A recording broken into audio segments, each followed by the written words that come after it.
નમસ્કાર. સુરત જિલ્લામાં છેલ્લા 4 કલાકથી એટલે કે વહેલી સવારથી સતત વરસાદ વરસી રહ્યો છે.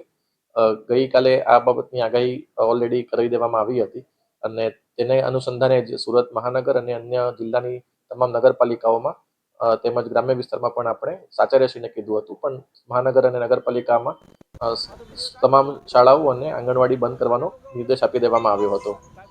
સાથે સાથે અત્યારની વાત કરીએ તો અત્યારે તમામ તાલુકામાં વરસાદ વરસી રહ્યો છે અને આજે રેડ એલર્ટ જાહેર કરવામાં આવેલું છે, પરંતુ અત્યારે કોઈ ભયજનક પરિસ્થિતિ કોઈ જગ્યાએ જાણવા મળેલી નથી.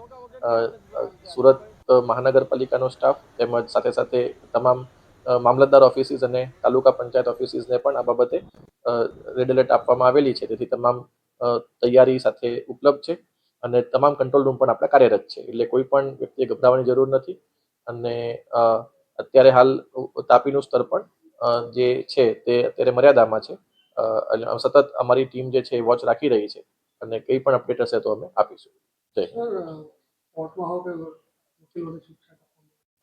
જે માહિતી મળી છે તે અનુસાર આજે કોર્ટમાં વકીલોને અપિયરન્સમાંથી મુક્તિ આપવામાં આવી છે અને સાથે સાથે અહીંયા કલેક્ટર ઓફિસમાં પણ જે આજે બોર્ડ હતું તે પણ આજે પરિસ્થિતિને ધ્યાનમાં લઈને રદ કરવામાં આવ્યું.